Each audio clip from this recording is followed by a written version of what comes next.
زلمی خلیلزاد د سولې د خبرو په اړه له ولسمشر غني سره د مشورې کولو لپاره کابل ته راغلی دی.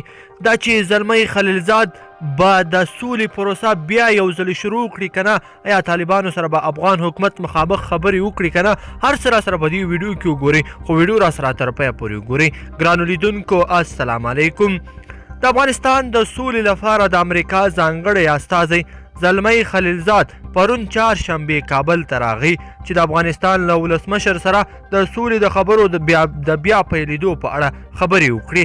خلیلزاد له یوې مودې راهیسې په قطر کې و او له طالبانو سره د سولې د خبرو د بیا پیلېدو په اړه غیر رسمي خبرې کولې، خو رویټرز خبري اژانس ته د افغانستان د حکومت چارواکو ویلي چې خلیلزاد له ولسمشر غني سره د خبرو لپاره کابل ته راغلی دی.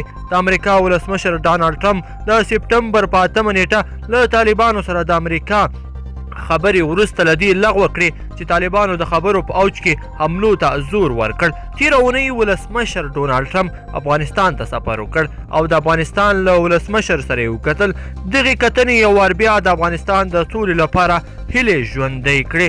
رویټر خبري اژانس وایي سره له دې چې د سولې لپاره یو وار بیا هیلې پیدا شوې، خو د طالبانو له لوري د افغانستان له حکومت سره له مخامخ خبرو انکار د افغانستان د سولې امکان په اړه شکونه پیدا کوي. د افغانستان حکومت وایي چې حاضر دی له طالبانو سره په دې شرط د سولې مخامخ خبرې وکړي چې طالبان اوربند ومني. د افغانستان د حکومت یو جګپوړي چارواکي وویل امریکا او د افغانستان ولسمشر له طالبانو سره د سولې د خبرو له بیا پیلېدو سره موافق دي، خو وایي چې باید هر راز خبرې د افغانستان د حکومت په ګډون او د دغه حکومت په همغږۍ وي.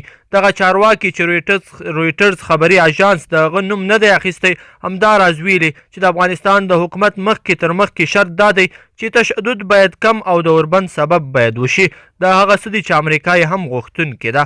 د افغانستان د حکومت چارواکي وایي که خبرې پیل کیږي نو باید د خلیلزاد د مخکینیو خبرو په شان نه وي چې لومړی طالبان او امریکایان وغږیږي او بیا د افغانانو ترمنځ خبرې وشي. د افغانستان حکومت د دې پر ځای د اوربند او طالبانو سره د مخامخ خبرو غوښتونکی دی، خو طالبان وایي چې تر هغو اوربند نه اعلانوي چې د طالبانو او امریکایانو ترمنځ موافقه نه وي شوې. د طالبانو یو مشر رویټرز خبري اژانس ته وویل موږ به له امریکا سره تر موافقې وړاندې اوربند اعلان نه کړو او دوهم به موږ له امریکا سره تر موافقې مخکې د افغانستان له حکومت سره مخامخ خبرې به هم ونه کړو. خو له دې سره سره ټاکل شوې ده چې د چین په پلازمینه پیکینګ کې د افغانستان د حکومت د استازو په ګډون له طالبانو سره د افغانانو غونډه هم جوړه شي.